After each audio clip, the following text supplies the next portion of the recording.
All right, no? That is true. All right, so then we have it. One reads the text. You are the native. Oh, here, our Maharaj is mentioned something.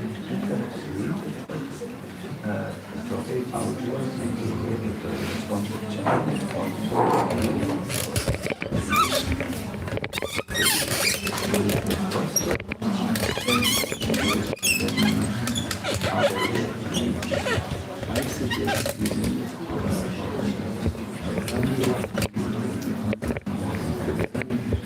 Not more. Better less. Because then they can question so our speaking time with the maximum of 15 better sit down. Now, it is 30 seconds.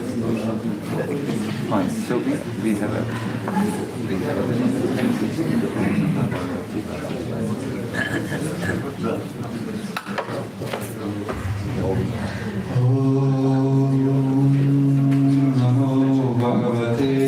Vasudevaya.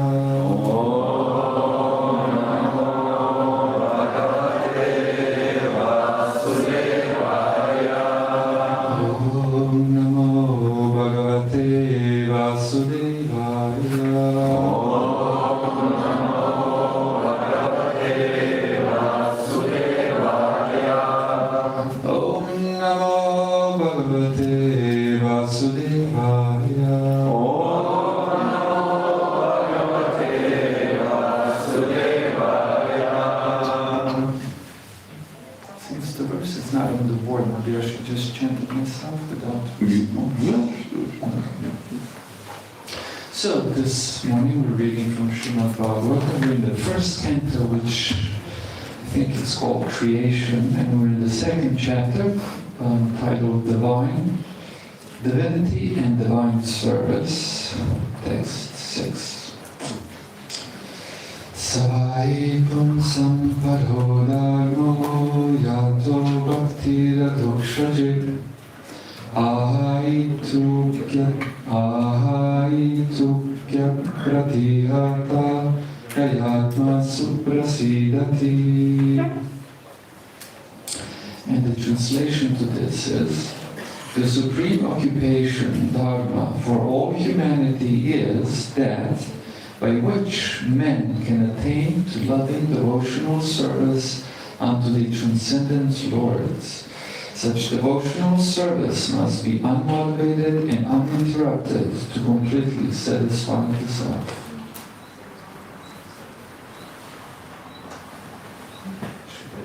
Read the two parts? Yes, talk it, and then you are the first one to talk. Ah, okay. Yeah.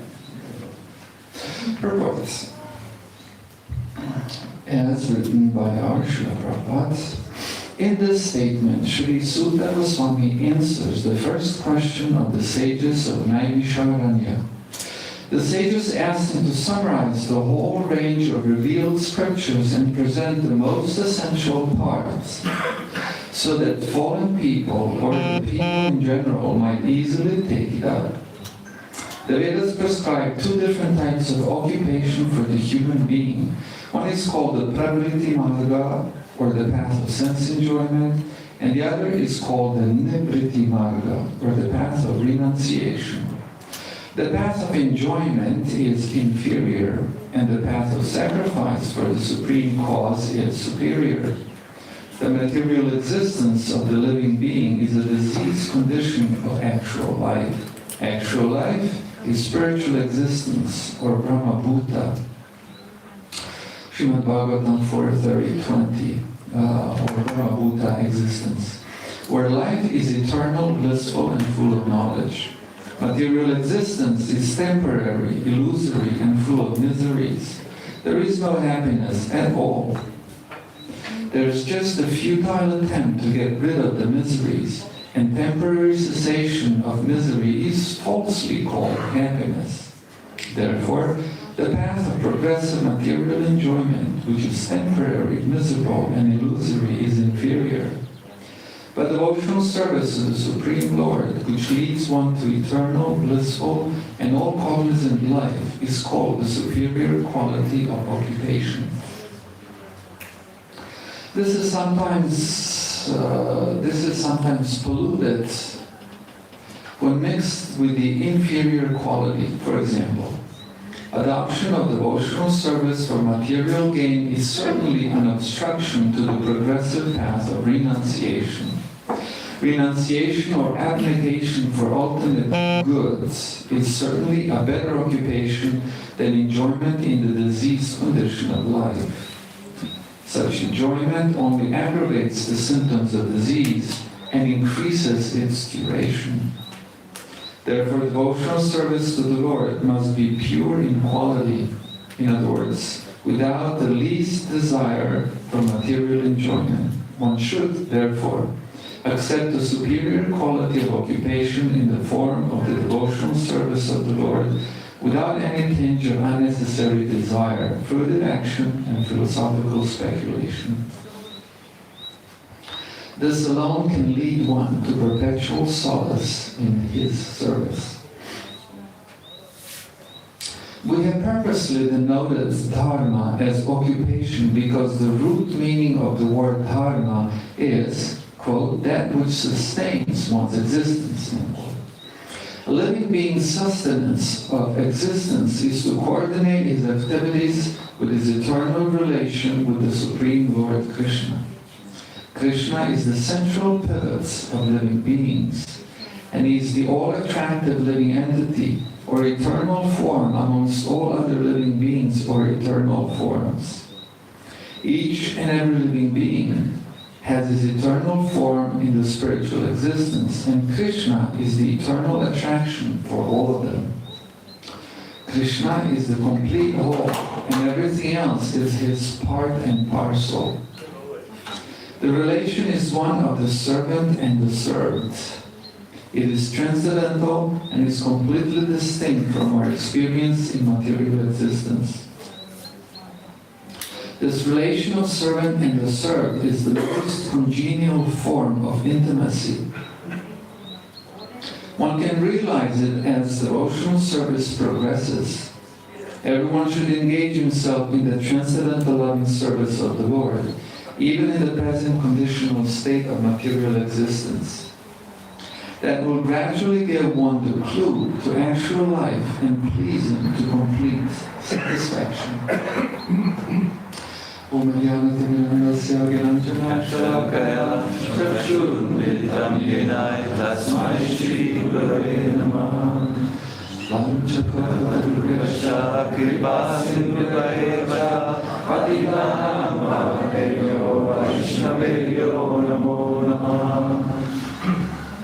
I guess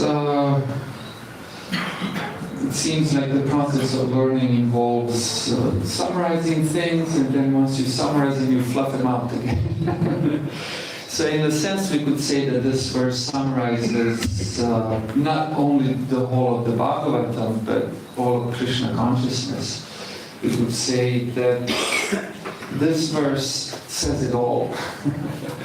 And the rest of the Bhagavatam, the rest of the Krishna consciousness is just fluffing out, expanding, opening, revealing what's in this verse. So, just briefly, what is it stated in this verse? First of all, the interesting thing is that we have the word dharma, which comes from the roots dri, which means to hold. So dharma refers to the essential quality of something, which literally gives the existence to that thing. If you think of descriptions in the Bhagavatam of destruction, destruction always takes place. How? By removing the qualities of something. You remove the qualities of something and the thing falls apart. So it is those qualities that make the existence of something. And that is religion. Very interesting. So here we have a discussion of dharma. What is the dharma of anything? And if you were to think about it, pretty much any search for truth is a search for dharma. Trying to understand what is the nature of something. Because once you have understood the nature of something, you have understood the thing. I mean, for God's sake, we don't know what our own nature is.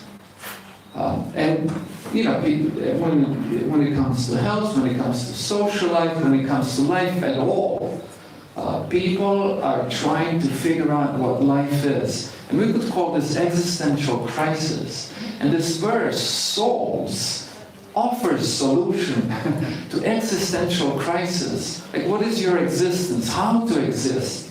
And so this is dharma. But what's interesting in this verse that we have hierarchy of dharma. Hierarchy of the, very interesting.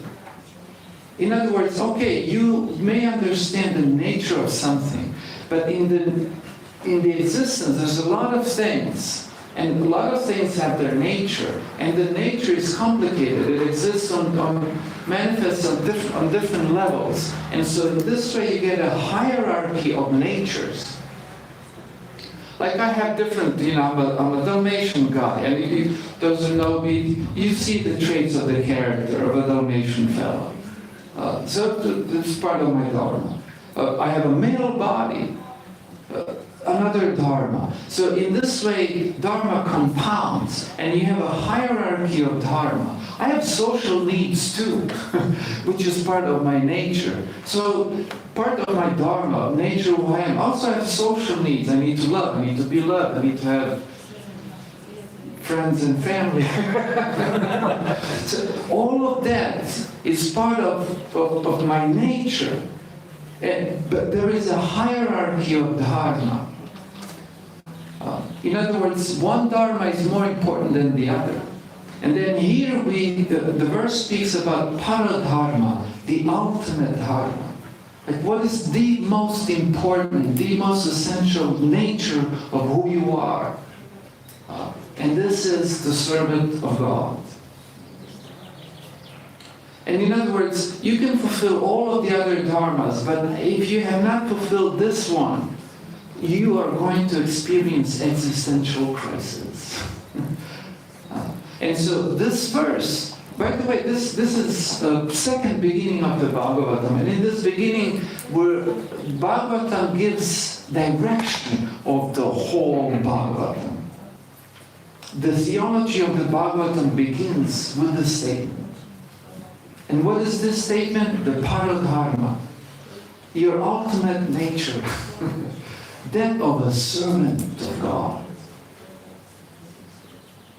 And so everything, here it's stated that everything that leads you, me, whoever, whatever being, leads to this position of devotion to Adhokshaja, to God, is religion. And that which takes you away from that path, from that goal, is irreligion. Whatever it is, by hook or by crook. So, religion can take many forms, we could say. But whatever it takes you towards the goal of devotional life is religion. And that which does not is irreligion. I'll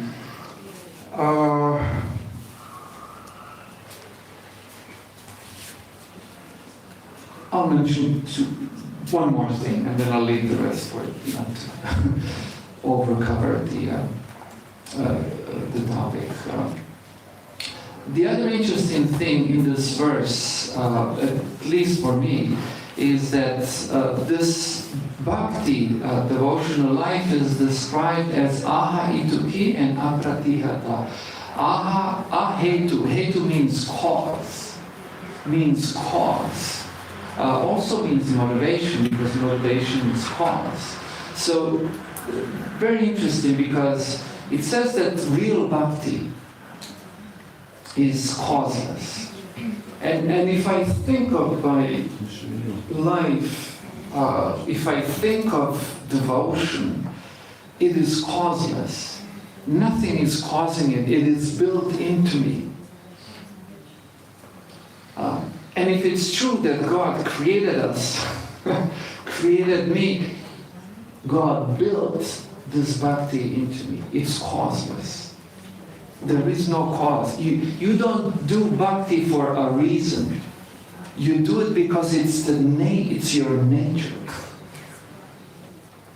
You don't do it because you want to be happy. You don't do it because you're going to get money. You don't do it because people will applaud or I don't know what. You do it because dogs bark. Dogs bark because they're dogs. Soul adores God because it's soul. I hate to. Causeless. And if we insert some motive in there, we actually pollute the thing. And the experience is incomplete. And the process of Krishna consciousness is the process of getting to that point. And the other thing that's stated is ahetu and apratihata, that it is uninterrupted. Nothing can interrupt it. In other words, doesn't matter but how tall you are, what kind of a job you have or don't have, what's your gender, what is your social status. Like our Srila Prabhupada thought, we need to first free ourselves, Indians, from the rule of the British. Then we can preach bhakti. No. No. You don't need to finish school. You don't need to. Jesus told his follower who said, I want to join you, but I just need to go bury my father first. No! You become a devotee right now. You don't need to fulfill anything. And there is no situation, health or disease, that's capable of preventing bhakti. Bhakti does not depend on any of those things. And whatever situation you might be in, you're okay. From there, you go on.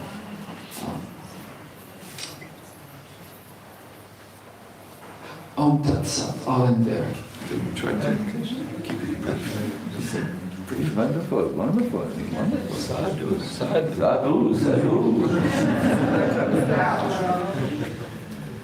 We will next turn to our Krishna Chaitanya Maharaj on this verse. I'm speechless.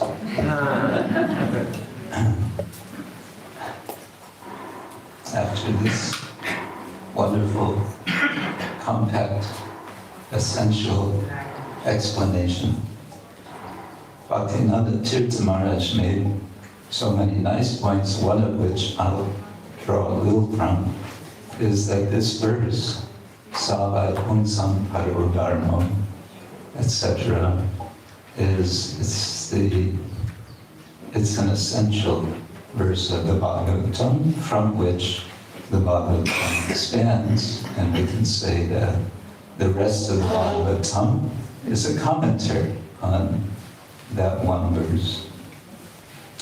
I was saying in our seminar, I think it was the first day, that one way to read the Chaitanya Charitamrita is as a commentary to the Bhagavatam, a further expansion.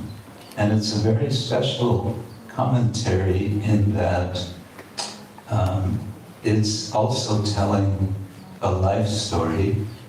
It's telling this, the whole narrative of Sri Chaitanya Mahaprabhu, who we can say is the ideal reader of the Bhagavatam. This is a kind of technical expression that literary scholars will use, that when a person writes something, they likely are having in their mind who is the ideal reader of what they write. So we can understand Chaitanya Mahaprabhu is the ideal reader of the Bhagavatam because he's living the Bhagavatam. His entire being is the Bhagavatam, and he's showing how this verse, Savai Pungsam Parada, the Paradharma, the supreme, the highest dharma, is bhakti, which is ahaitukiya, which is apratiyata. And in the Chaitanya Charitamrita, we find so many wonderful narratives which illustrate through his life and his interaction with others this point.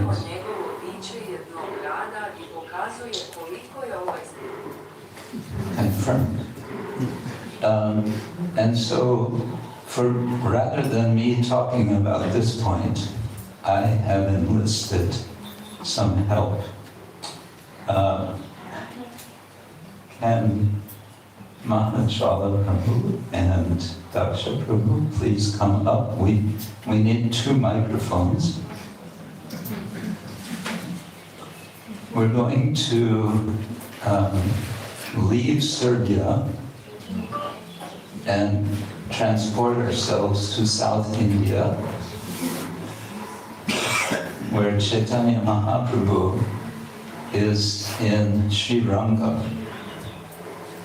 In Srirangam, Mahaprabhu stayed for the duration of the rainy season on his way further south, and so many wonderful things occurred in Srirangam. And one of the things that occurs is he meets one Brahmin. Do you want to sit or do you want to stand? I can sit. Okay. And we hear that Mahaprabhu has met this Brahmin who is reciting or reading the word patana can mean either reciting or reading. He's reciting and reading. What? He's reading Bhagavad Gita. I'll stop there and we'll see what happens.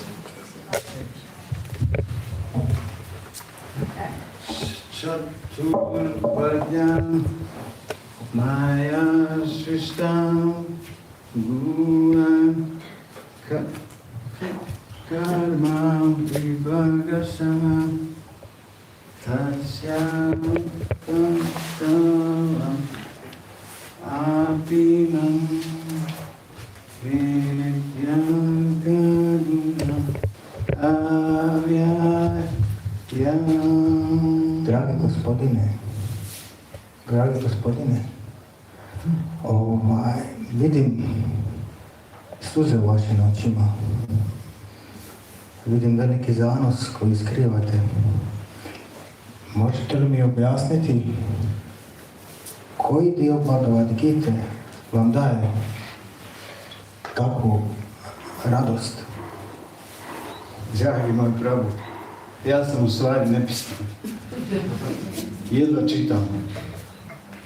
Ali nekako samo želim da ispunim želju svog duhovnog učitelja koji mi je dao taj zadatak da čitam ovu Bhagavad Gitu svaki dan. A u stvari ja ne znam pravilno ni da izgovaram ovo. Ali kad vidim samo ovu sliku, kad vidim Krišnu kako vozi kočiju Arjune, svoga bakte, ja se odmah rasplačem. Ne mogu da podnesem to, da vidim kakav je samo Krišna sluga svojih bakta. Tako i ja pokušavam da služim svog Bogu. Ovi svi ljudi se smiju i smijavaju te zato što zbog tih izgovora, nekih krivih izgovora, ali ja vidim da ti poznaješ pravi smisao Bhagavad Gite. Ti si autoritet za Bhagavad Gitu. O, hvala ti Prabhu na tim riječima.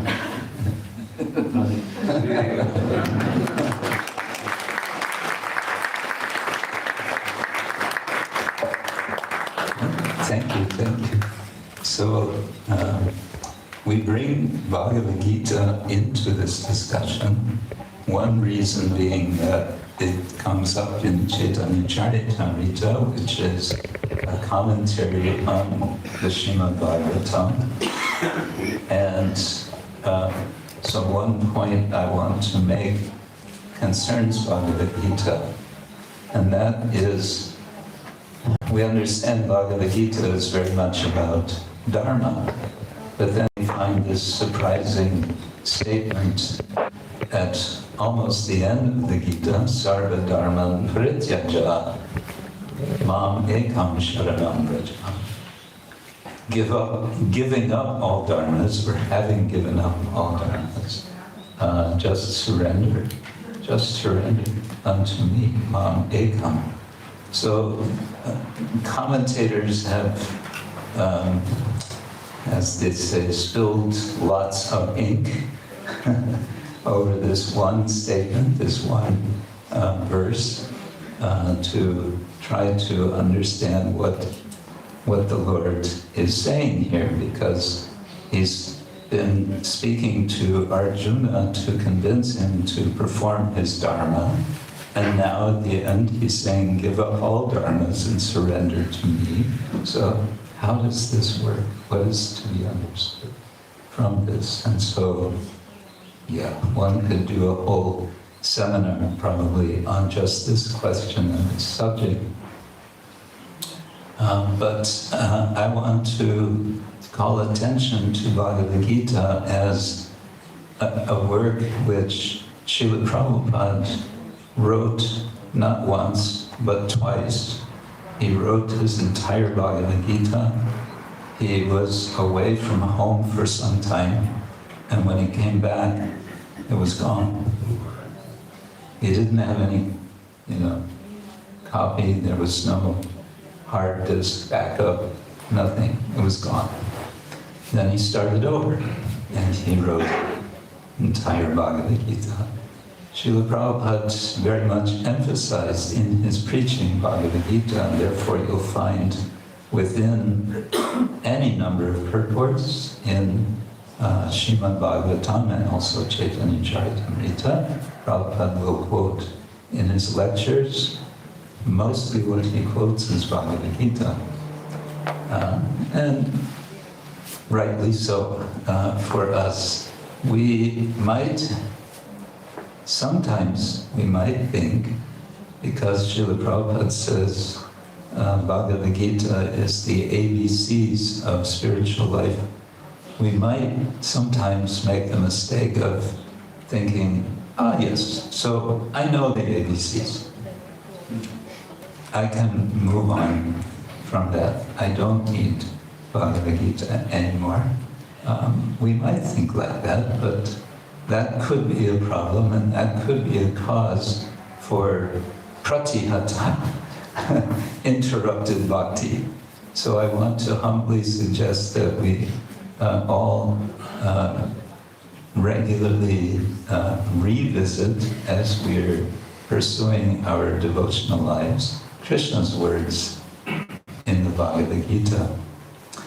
I, as some of us, especially sannyasis, do a lot of travel, and often this involves flying on airplanes. And I like to think of this as a kind of analogy for this distinction of Dharma and Bhakti. You go up into the airport and you check in your luggage, and then you establish your adhikar, your qualification to go on the flight. First of all, that you have paid for the ticket and you've reserved the flight, and that you are the person who has done this. And then you go through security. They didn't used to have security. When I was young, you just walked on the airplane. But now you have to go through all this rituals of security to ensure that you're not a dangerous person you're not carrying some weapons or whatever, anything dangerous with you. And then after you go through security, then you can go to the gate. But what do you see first? Usually what you see is big signs, duty free. One of the meanings of Dharma is duty. So it says duty free. What are they selling in the so-called duty free shop? Alcohol, right? Mainly alcohol, also perfumes. So they want you to indulge. They want you to spend your money, and they want you to indulge, and they want to, we could say, deviate you from your dharma. They want you to do some dharma. And they're very successful at convincing people to do this. And then finally the call comes, you can board the plane, you get on the plane, you have your seat. Now anyway, you go to your seat and they tell you several things when you're on the plane. They tell you about safety things, in case. The first thing they tell you is, this is how you buckle your seatbelt. And I always thought, if anybody on this airplane does not yet know how to buckle their seatbelt, they probably shouldn't be here. But, so all of this arrangement, and then the pilot maybe says something, hello, greetings, and then off you go. A couple of times I've experienced that the plane, the pilot, we say in English, floors it to accelerate. It actually takes only about 25 seconds for these average airplanes to be off the ground. So a couple of times it's been going down the runway, and then suddenly the pilot brakes and stops the airplane. Oh, what happened?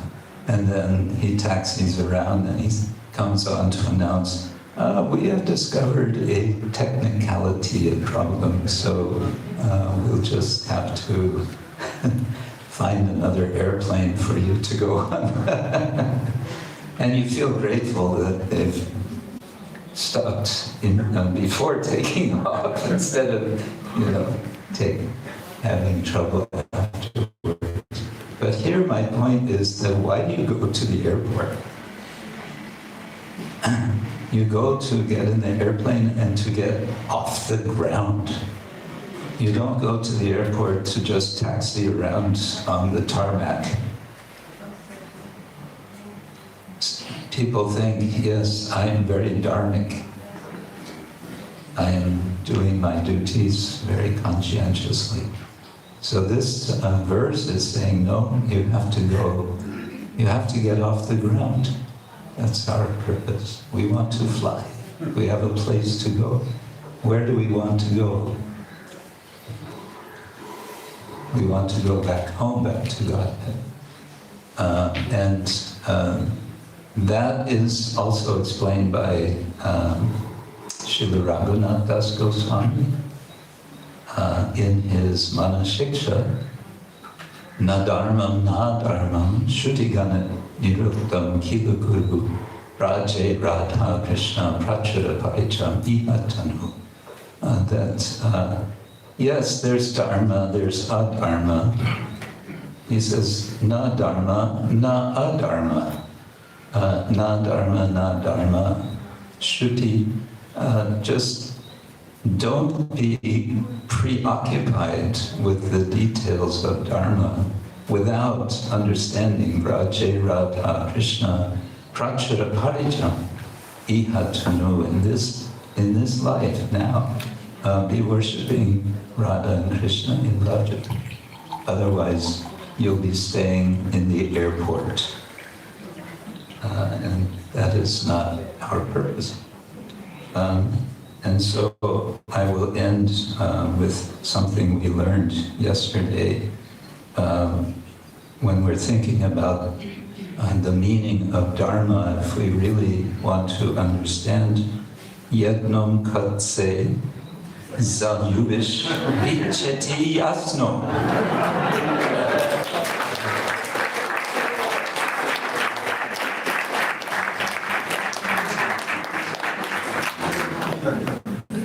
Translation, please. Once you fall in love, it will be clear to you.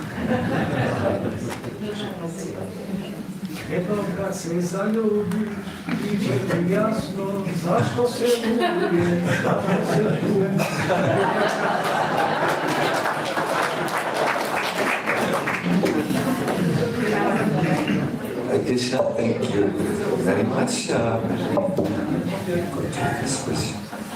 Namo Vishnu Padaya Krishna Vestaya Bhutale Srimad Bhakti Vedanta Swami Iti Namine Namaste Saraswati Deve Gauravani Pracharine Nirvishesha Shunyavadi Vastatari Swatarine Jaya Sri Krishna Jaya Rama Ramo Vidyananda Shri Advaita Gadadhara Shivasadi Gaura Bhaktavinda Hare Krishna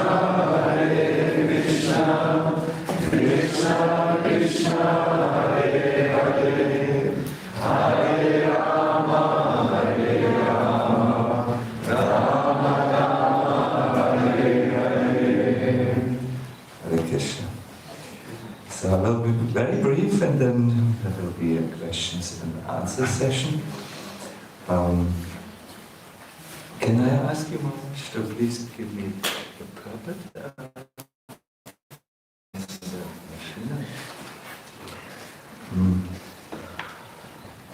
We have our biologists. Thank you so much. Get to go. Yes. Yes. Yes.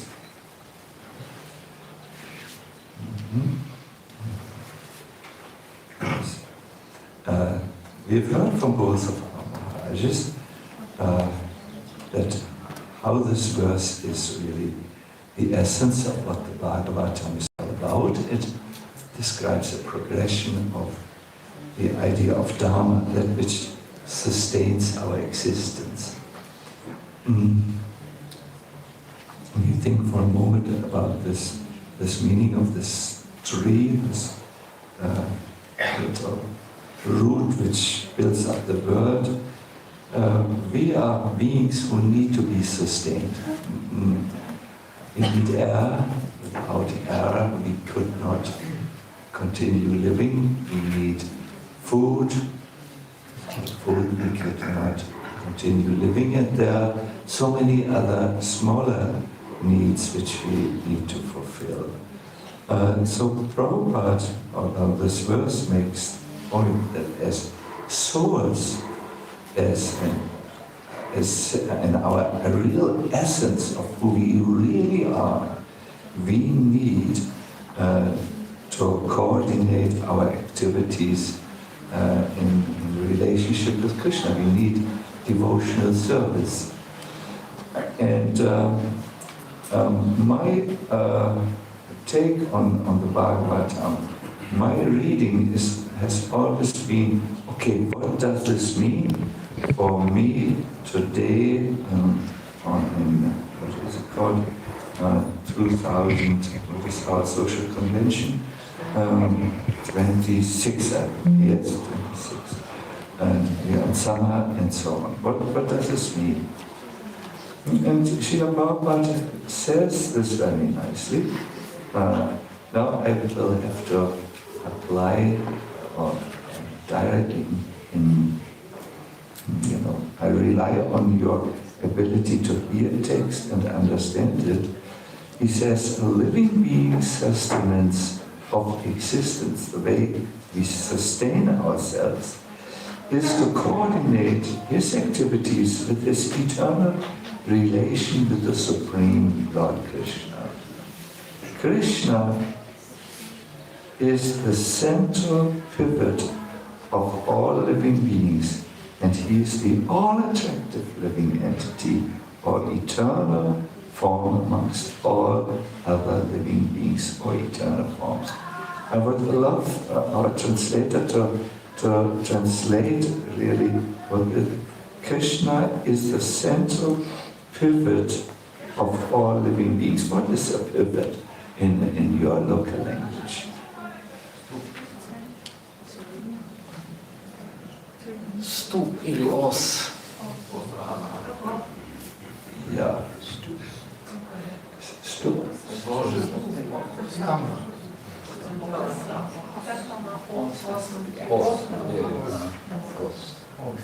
Yeah. You have an idea? Yes.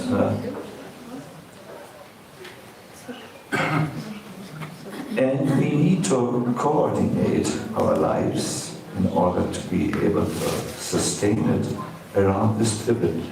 Let me, thank you very much. Let me give you a practical example. I was, as a child, very, very, very restless, and I often broke my limbs and scratched my skin. And one of my games when I was a little child were these turning circuits. I think you will have them in all playgrounds all over the world. It's a little plate in the form of a circle, yeah, and it turns around one pivot. You push, you go there, you at the edge. Yes. What was it? I think it's Vertulia, where 4 people can sit or stand and then Yes. go down. Yeah, our version, not German version, was we would go to the Pitulia, to that plane thing. We would run, pick up speed, and then we would jump on that thing. And the one lasted the longest on that revolving wheel, who made somehow his way to the pivot, to the center, and hold on there. And then you could just stand there. You could, I'd like to do acrobatics on the thing, and you would not fall off. But the further you came away on this revolving wheel from the center, you were thrown off. I think in this samsara, this wheel of material existence which brings us to repeated birth and death, it is very important to make your way somehow or other against all your inner resistance and the outer difficulties which you will have to that center, to that pivot around which everything turns. Do you have the image of the little children? Yes, yes. You were also trying, you know this thing? Yes. The more you can go against all the forces, I think it's a gravitational force which works. Centrifugal force. Thank you. Yes, centrifugal kraft. Yes, centrifugal force.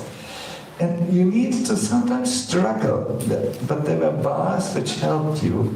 And then when you were in that center, this centrifugal force, centrifugalski, Spagalski, it had no effect on you any longer. Is the image clear? Yes. Yes. The image is clear. Good. So here we learn that the more we can come and make Krishna the center of our life. Prabhupada says it shouldn't be so difficult because he's all attractive. And once you allow yourself to be attracted to Krishna, then this amazing force of Maya, which it's a huge force, it makes the world turn around. It has no longer the same influence on you. And this is something you need to practice in the present moment. And it is here where I feel there might be a learning point for some of us. Philosophically, we divide one division, and there are many divisions, of the entire philosophy, or body of philosophy of Krishna consciousness into 3 divisions. That is very good, but it can be problematic if we, according to how we deal with it. The idea is sambandha, it's a knowledge, where are you, what is this world, what is God, how do you relate to this world, and how do you relate to God. Here we start, sambandha. Then, on the other end, there is prayojana, the goal. Here we hear the Stavamala of Raghunath Das Goswami. We hear about the pure love of Godhead. We hear about the servants of Krishna, how they are. We hear about the goal, the tremendous love of the Brajavasis and of perfected souls. No? And then we have what connects our starting point, where we are and where we want to one day end of, by another form of knowledge and philosophy. Do you know the name of it? Avideya, the process that gets me from A to B, from my state of imperfection to the desired state of perfection, to be overwhelmed in love for Godhead. No? So, this is a wonderful philosophical model. It helps really to put all this huge content into a structured form, and it is necessary for someone who wants to go the path, who wants to start it, and also for those few souls who want to reach at the end. It is very good. It must be there. It's helpful.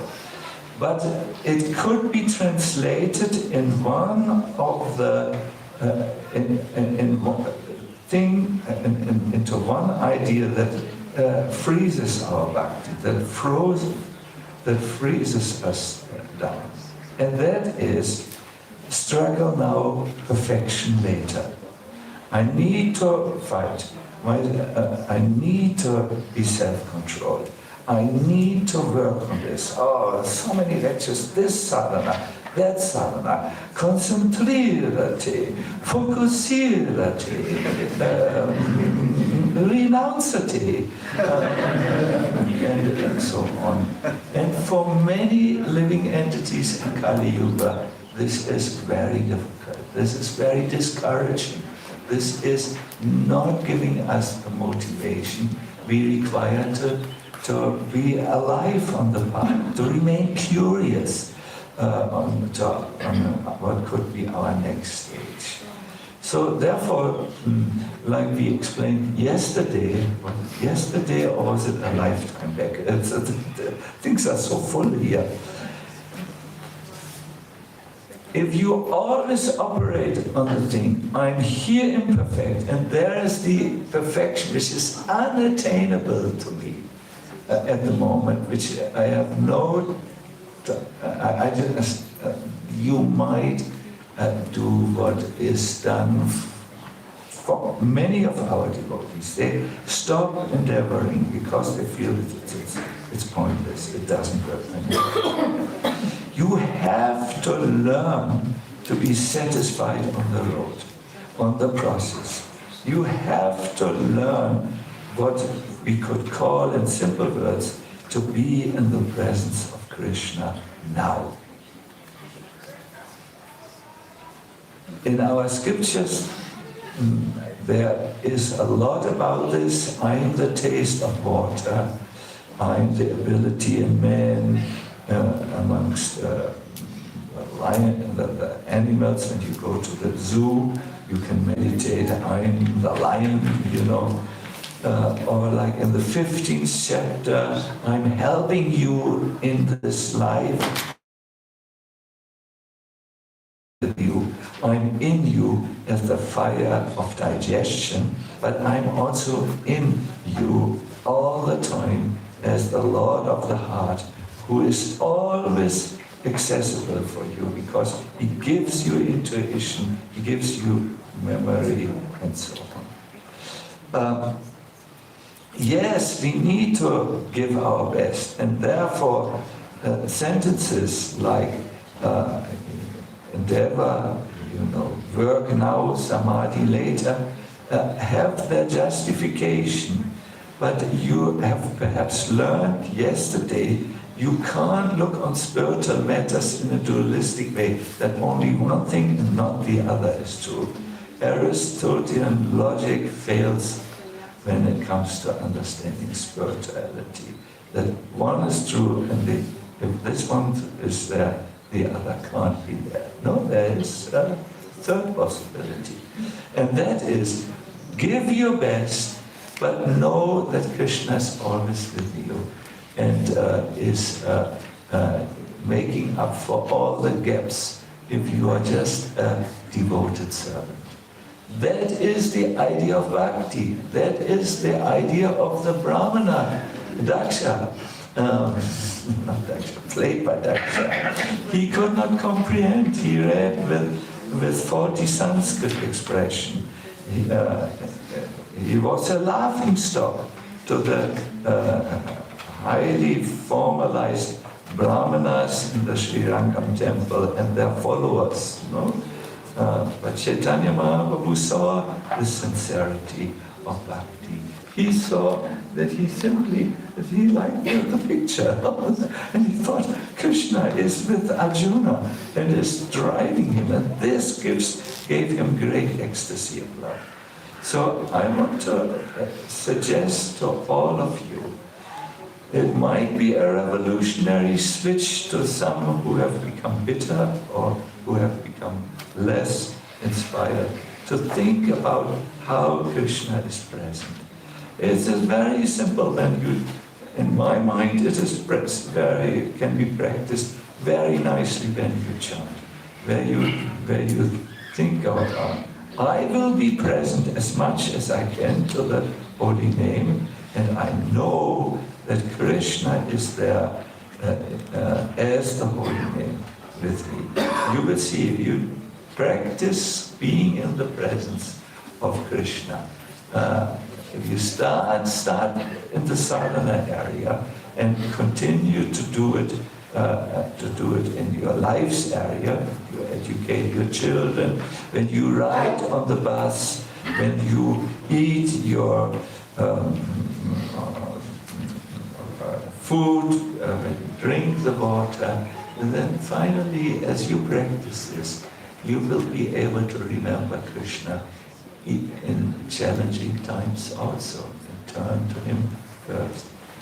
Please remember this image of the children. I think you must have played in Serbia this fall. When you went on a playground, I regularly inspect playgrounds. These revolving wheels are not as frequent as in our times, but they are still there. And when no one looks, I still jump on these wheels and try to make my way to the center so that I will not be spun off from the wheel. Or, translating this analogy into practical life, please, the life revolves around you. There will be many changes this year and the following years. This is the time of change. It is under the constellation, astrological constellations, there will be many unexpected changes. It will also be, we are entering this period where more and more devotees, older devotees, leave us and depart to another world, another life. Please try every day to make your way against the centrifugal force of Maya to the center by simply remembering Krishna and not forgetting him. All the rules and regulations which you hear and which you ever heard and which you will ever hear in the future are only about making contact with this central point, this focal point. Smata vyasa tatam Vishnu. Vismata vyasa. Yes. Always remember the Lord, never forget him. Try during your chanting, start there, or if you don't like chanting, that's so much, if that's not your main focus in life, no problem. Perhaps you want to read and stop after reading and ask yourself, it's only 30 seconds. What did I just read? What did I just hear? And then during your day, remember Krishna. Sometimes sing the holy name, and you will see a shift in your consciousness taking place. And that force which makes life so difficult, that centrifugal force of Maya, will lose its hold over you. Hare Krishna. So we will now, after this, we will now have a question and answer session. I request you to direct your to ask the question, and you can direct your question to one of us, our Bhaktivinoda Tirtha Maharaj, Krishna Chaitanya Maharaj, etc. When we feel that we are asked too many questions and the others are asked too little questions, we might defer your question to one of us, so that there is a balance, that everyone talks and we hear really everyone's mind. No? Until which time? That is up to Marga Muni. Not too long, no? It depends on your, basically on... What is if we, in a disciplined way, stop at 9:15? Is that too early? Too early. 9, I compromise, 25. Okay, so let us not waste time. First question. You will have a microphone. Who is our microphone boy who runs around? Badasi. Good. Look up, yes.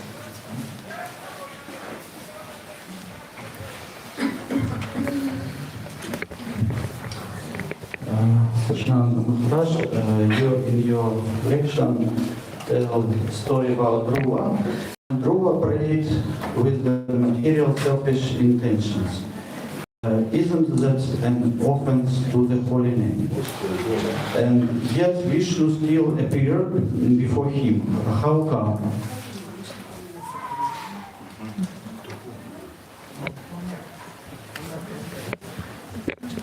I will be very brief. To understand anything in Krishna consciousness, you need various perspectives. So yes, to still be attached to I and mine and the desires which flow out of this concept of the tense defense against the holy name. That there is another perspective. In whatever way you can approach Krishna, Krishna Chaitanya Yena Tena Prakarina Mana Krishna Krishna Niveshaye.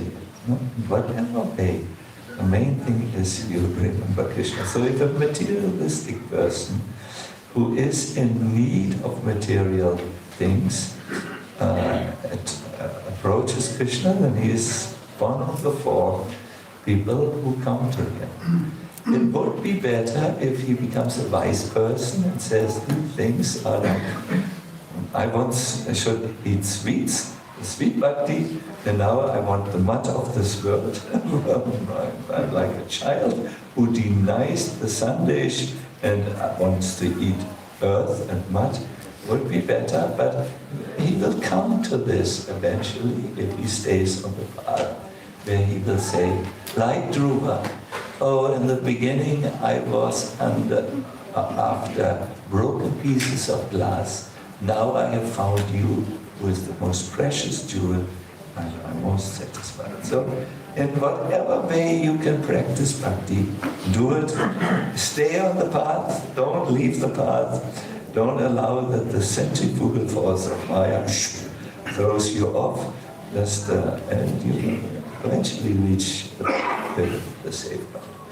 That is my answer. What is the next question? Thank you. And No. One question at a time.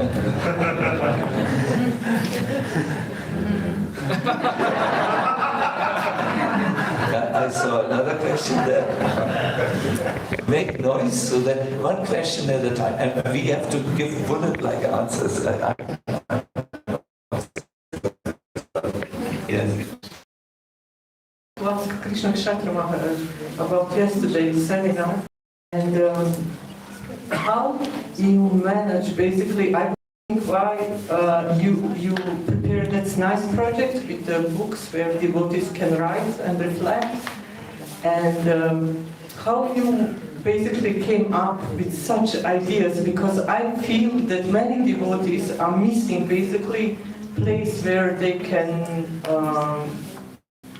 tell themselves, where they can reflect. And that is what I have noticed, that many devotees are having a realization. May I interrupt here? Ask the question. I think the question is very clear already. It doesn't need further illustration. Many devotees say, how did you come up with this?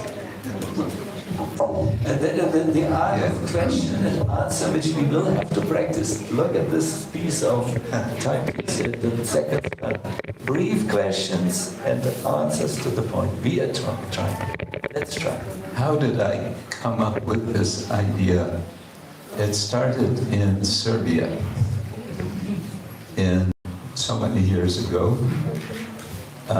We did something similar to what we've done this time. We had invited devotees to make little performances, and then of Krishna's pastimes. If I remember right, our general subject was Krishna's pastimes outside of Vrindavan, and then one day I said, let's take this a step further and let's write something. And everyone looked at me with a blank expression. And I realized this is not going to work unless I give example. And so that evening I went back and I wrote a short piece. If I remember correctly, what I wrote was, we know that we heard also from Sachinanda Maharaj, the Rukmini's kidnapping. So the Brahmana is carrying a message to Lord Krishna. And it occurred to me to imagine what would this Brahman be thinking on his way to Dwarka. He's heard now the message. He's carrying the message to Krishna. He's probably having quite some excitement of anticipation. And so I wrote a short thing in which I put every sentence in the form of a question. And it kind of builds up to when he actually meets Krishna. And I thought this might be a way to help to give devotees some idea. And then I read what I wrote the next day, and devotees were responding in a positive way. Oh, yes, okay, we could do something. Yeah.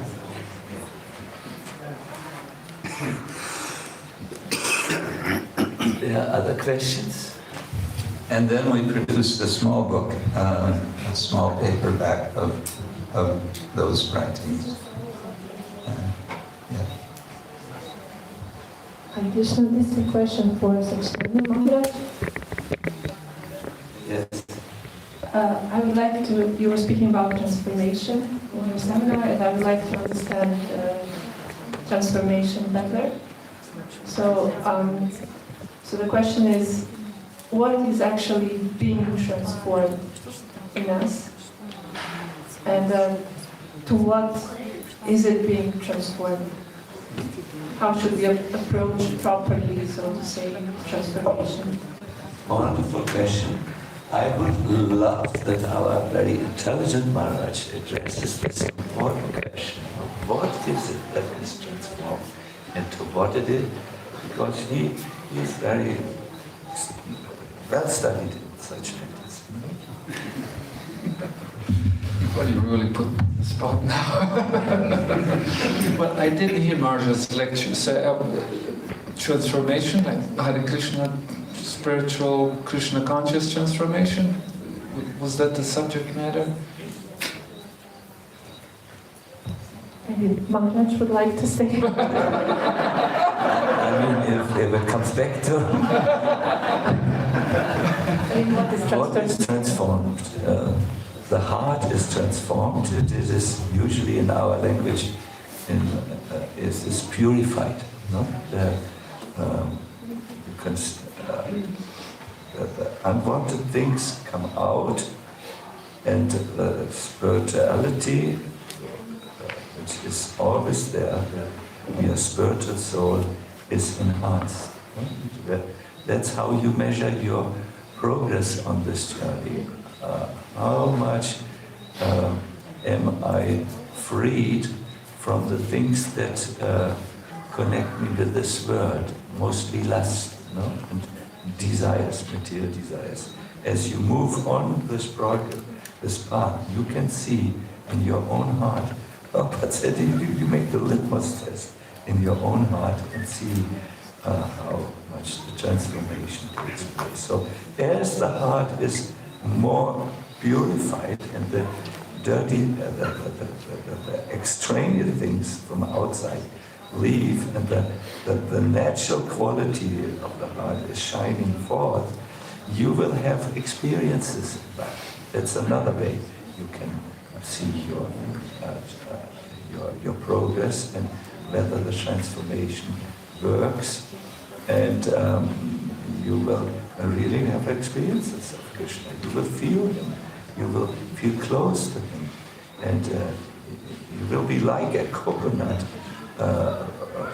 who separates from the hard shell of the ego, and you will be able to say also, anyways, I don't care about this position any longer. I don't care about this and that, that I'm honored and validated and so on. You become just free child of eternity. And that is the progress of this transformative journey. I would like to recommend to you a verse to study this more. It's again, because I went to bed at 2 o'clock in the morning. I'm a little bit tired, and the brain is not working. Krishna Chaitanya Maharaj, how does this verse? Where is this verse? Back. Is it so famous? Bhakti Parishanu. Yes. Bhakti Parishanu Bhavo. Where do we find that? 11th canto. 11 to 42. Yes, 11 to 42. Please make a note. There you can read it. You're not making a note, you remember nothing in the, yes. And if you want to go deeper into this, by all means, where you find a description of what Bhakti transformation is the only page number I know because it's so important. Read the Sharadashini commentaries of Vishwanath Chakravarti to the 10th canto. It's that one volume on page number 300. There you find Vishwanath Chakravarti's take on what the transformation means, how you can affect it, is a really mind-boggling, mind-reaching. So the next question. Please know, I will not answer questions before Bhaktiyananda Tirtha Maharaj. Yes. Can you please collaborate on yesterday's point that you made that choosing spiritual life is not one-time decision, you know. When we come, we question, we make a decision to become devotees and to have spiritual life. And then you said we should always challenge that, and like question that decision, and like during the whole lifetime. Can you please collaborate on that? I'll try. I have noticed in my own life, and also in lives of devotees who have been around, especially for a while, that you sort of reincarnate in this life. You have many reincarnations. I mean, as you grow, you mature, you become a different person. And, you know, when I look at same things from today's perspective, I don't see quite the same thing, even though I looked at the same thing years before.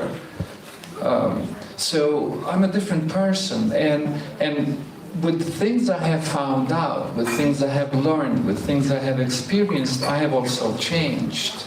And so I'm really reinventing myself in Krishna consciousness. I'll give you one simple example.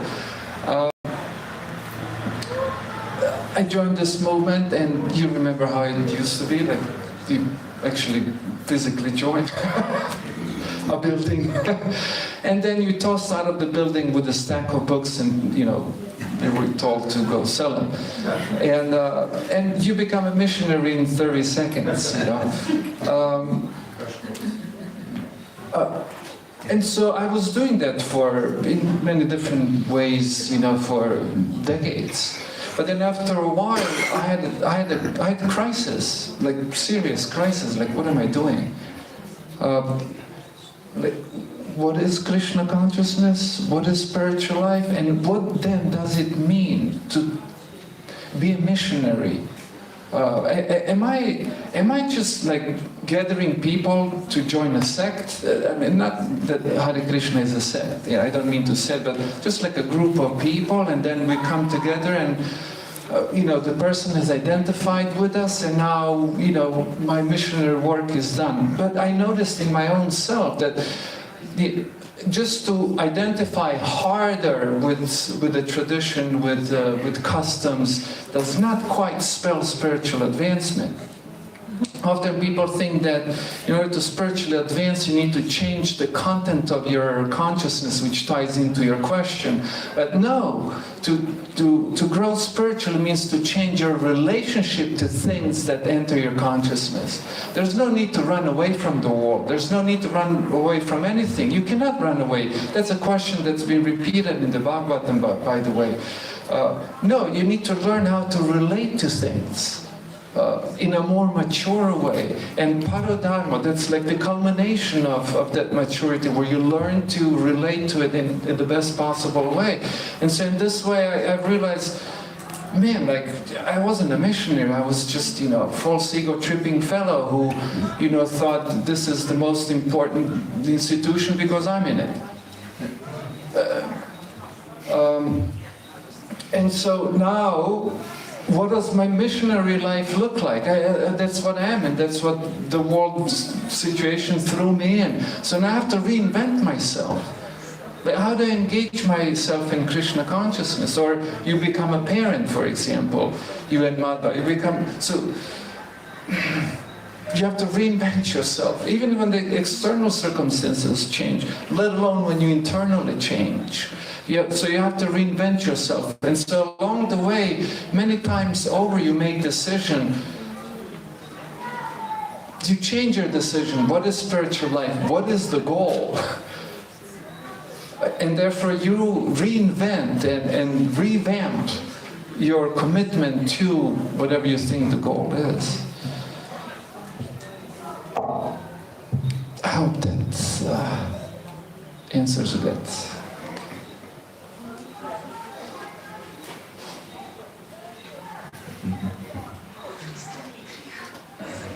Wonderful. Translation still going on. Yes, it's coming. So there's another question. Yes.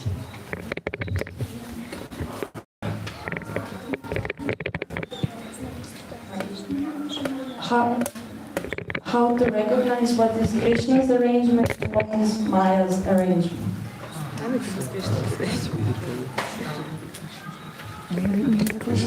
Maharaj, would you like to? It's interesting that we think of this in terms of arrangement. What do we mean by arrangement? Maybe that's the first question. Does it mean some manipulation? Krishna, is it Maya that's manipulating, or is it Krishna that's manipulating? Manipulation has, in English, what would be the safety word? Manipularity? Manipulirati? Yeah. It has the sense of control, but it has also a sense of, how to put it, force, which is to the benefit of the person who's controlling. And in the most negative sense, we could say it's about something like abuse, psychological abuse, isn't it? So is this Krishna's psychological abuse of me? Or is this Maya's psychological abuse? Who am I currently being abused by? Who am I currently being abused by? Hare Krishna. So, I'm not sure how helpful this form of the question is. Is this Maya's arrangement or is this Krishna's arrangement? Maybe we want to ask ourselves, where is my choice in this arrangement, if it's an arrangement? Whether it's a manipulation or whatever it is, where is my choice? I was just reading that the Krishna Center, the Krishna House in Gainesville, Florida, it's really an amazing, wonderful project. This house is just 1 or 2 streets away from the University of Florida, and I was fortunate to be there for some time. They're attracting so many young people to Krishna consciousness, students. And they have, I think it's 6 principles based on Bhagavad Gita for their culture of Krishna house. And I have to say, this culture, I have not experienced it with such a positive sense anywhere in the temples I visited as much as I've experienced it. It's really quite, and so my point here is that one of their principles is choice, recognition that we always have choice. So if something happens and we're asking ourselves, is this Krishna's arrangement or Maya's arrangement? I would say Krishna and Maya work cooperatively. And they're waiting for us to make a choice which direction to go. And then based on our choice, Krishna and Maya will go, okay, now let's see. Maya is, of course, always embarrassed. She's embarrassed to be in the presence of Krishna, but she's doing her job. And if you're getting thrown off of the merry-go-round by the centripetal force, maybe you're going in the wrong direction. You want to turn around and go toward the center. But the choice is always ours. The choice is always, we have a freer choice to that extent to which we are keeping ourselves situated in a sattvic way of life. And our freedom of choice is reduced to that extent to which our culture, our way of life tends to be in let's say, the fog of tamoguna.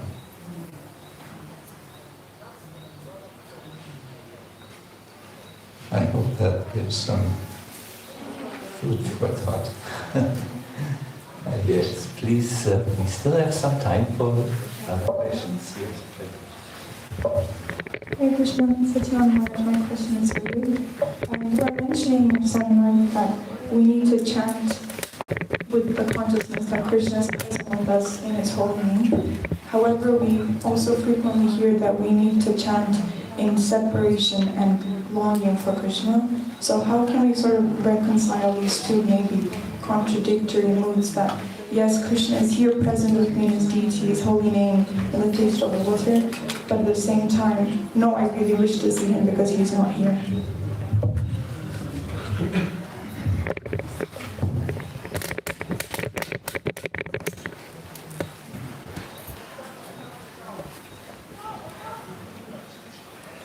When there is love, or the awakening of love, you want to be with the person you love, or you feel very happy with, to be with perhaps a friend, or so.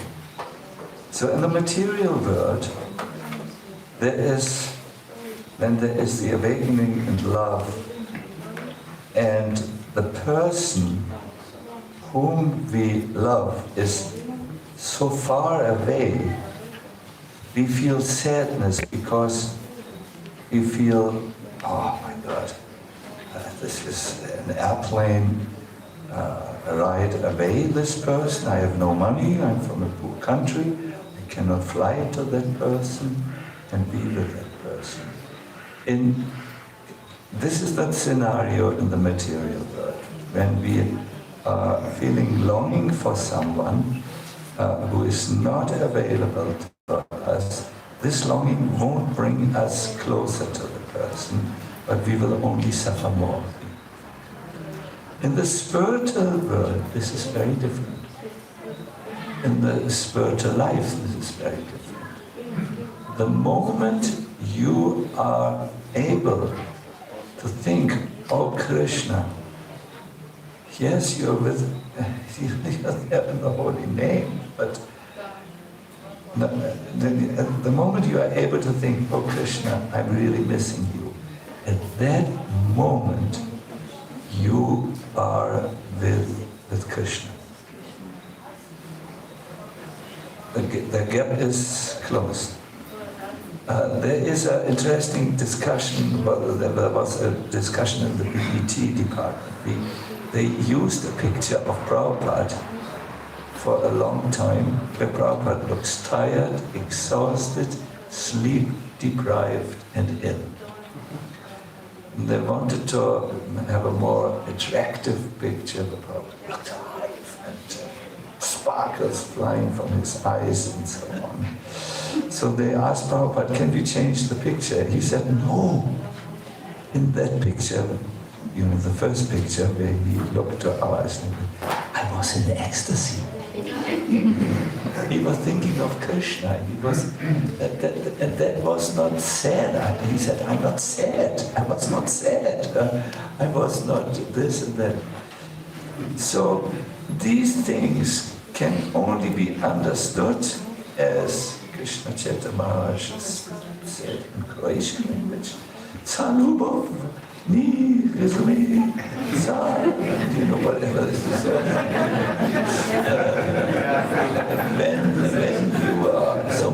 When you are there, so how feeling separation and being together is possible simultaneously. That you will only, it's all right, it's all right. that you will only understand, you are young girl, what it means to have a baby. You can try to wrap your mind around it. You can take a little baby from someone else on your arms and feel the smell of the baby, feel how it goes up and is relating to you in an affectionate way. And you will never, ever be able to understand what the mother feels. So you have to wait until your mother, if you wish to have this experience. So, feeling separation from Krishna. Oh, Krishna, I'm missing you. You will feel in an unexplainable, materially unexplainable way, very close to Krishna. Crying for Krishna, for whatever reason, even lack of sleep, you know, there's psychologically mixed devotional service, you know. Even if you do, if something comes really out, you will feel Krishna more. So yes, we are simultaneously with Krishna and not with Krishna, but the moment we remember him, we are with Krishna. Hare Krishna. I can't explain it in a better way because it's, whatever is your good name, you please purify your hearts through chanting, through devotional service, through, yes, being with like-minded people. Your generation is amazing, and you will soon become an inheritant to this rich devotional feelings, which are much better than falling in love. The way the singer was in the meaning that he sang the song. We have taken him and Krishnaized him. Thank you to all the Maharajas, all the devotees. I'm feeling sadness today because we are all going, so that means the meeting was successful, so I would like to thank, first of all, to all of you. In the last part of the commentary to the verse and commentary, I've read about 50 times, I think, this verse and commentary. There is a statement that the relationship between the served and the servant is the most congenial form of intimacy. So I'm lacking this realization, so I would like to ask, I don't know what is the etiquette, so you decide how to taste a drop of this, for example, in the cup of water, or in a fire of digestion, as Krishna says, or in the him being an eye of a sun, or something. How to taste the drop of this very promiseful assertment of Prabhupada. So, wonderful. So how is, I will put this to the two Maharajas, they will decide who answers this, because I just spoke. How is the statement of Srila Prabhupada to be understood that devotional service is the most congenial form of intimacy with Krishna?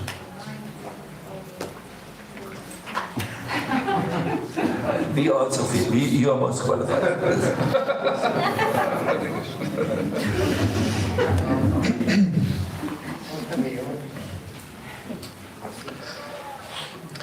It's interesting that in Krishna consciousness, when we look at the theology, the concept of Krishna consciousness, the soul is actually inseparable from God.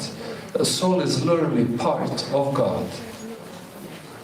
Just like you cannot separate the sun rays from the sun. As soon as you have sun, you have the sun rays. So we're not talking about chronological creation, we talk about ontological creation. In other words, it's not a creation in time. The soul and God are eternal.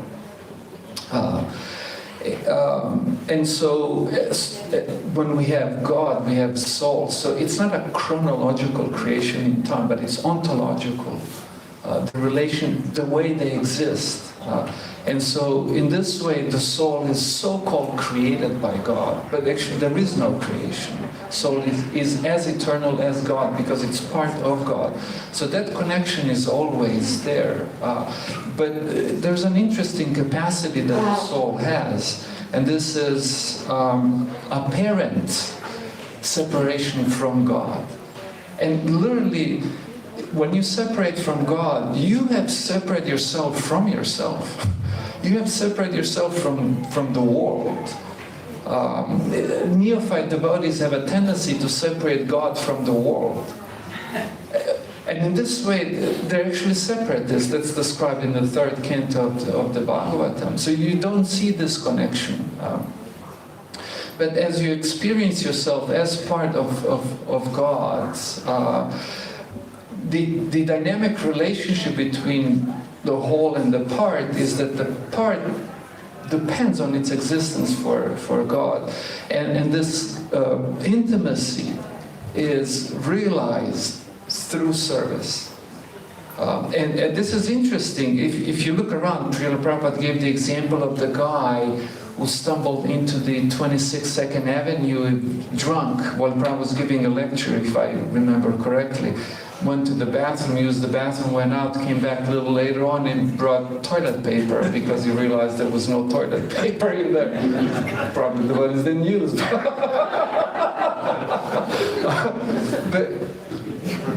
But this is interesting. You know, when the soul appreciates something, there is service. So awakening to the presence of God, awakening to the truth of things, brings about this appreciation. I mean, what a wonderful sunset. Like, if you remember Prabhupada with devotees having a kirtan on the beach up in San Francisco, and while reciting Premadvani, Prabhupada says, all glories to the Pacific Ocean. And then he said that the waves, I don't know if you've ever been there, but waves crash onto the shore. It's like, this is the heartbeat of the gopis. Yeah, yeah. Then you have Chaitanya Mahaprabhu and Ramananda Roy, where Ramananda Roy is looking at Mahaprabhu. He says, "Tavara Janga Madeki Nadeki Tara." It's like wherever you look, one who's in love with God sees God. Doesn't sees that thing, but sees God bursting from that thing, because the person is seeing the union of it all, which is yoga ultimately. And when you see this, there's appreciation, and appreciation is always followed by service. And so this service realizes this unity, in other words, intimacy, closeness. Sadhu, very good answer, very wonderful. So, my dear devotees, we have now Anuradha's desired time. Fulfilled. 9:30, I mean, I do know that some of us have to... Let Madhva, please don't leave at this moment. Madhva Muni will just tell us a few important things. I think we should, I know for sure I have to run to my next destination. Yes, so thank you very much, Maharajas, for your wonderful...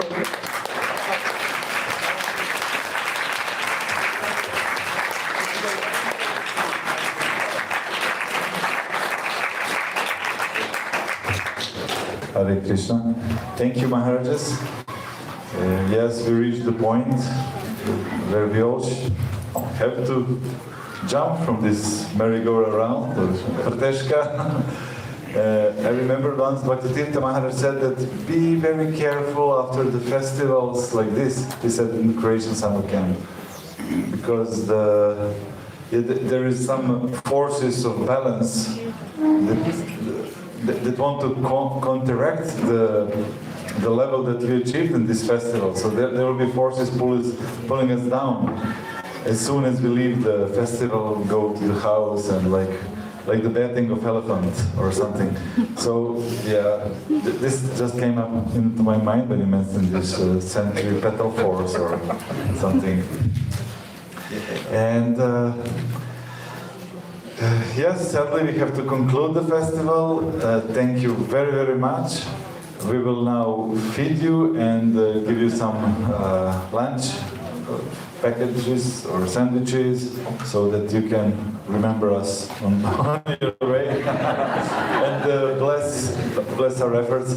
Yesterday I forgot to mention obviously I forgot how to speak in English yesterday. And yes, I also want to thank to Tatpurusha Prabhu, who is helping us with the perfect sound.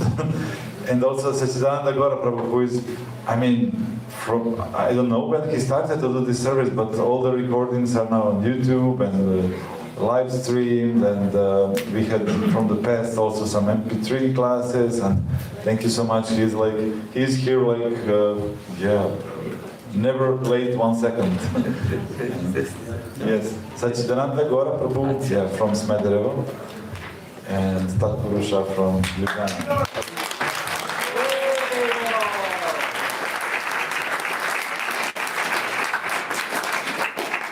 And yes, Let it say to Prabhu with running microphone. I mentioned him yesterday. Where is he? Yeah. I'm just thinking, if I want to conquer the world, I need Badasetu, because he's he's not my servant, but the servant of the. But if you have him as an assistant, he's thinking of all possible details better than I cannot even think of what can happen, and he already knows the solution. So thank you, Bhagavad.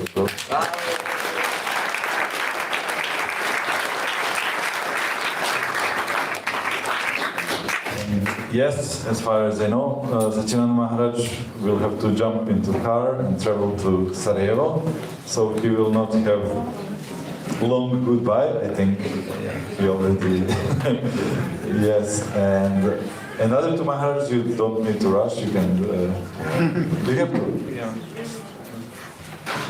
Okay. Change your plan. Yes. Technical things. Please bring all your keys there. Take all your stuff. Double check under the bed here and there. And yeah, DTs. Yeah. Some already left. Wow. Yeah. DTs right now. Okay. Yeah. I mean, we have a full day. We'd like to pack everything. Sorry? Duty free. Duty free zone. Okay. Yotis, thank you that you came this year also, even if it is a little further for some of you. For some it was closer than last year from Sarajevo, Yotis. It's much closer than the previous. And I hope to see you next year. I hope here, but wherever. Hare Krishna.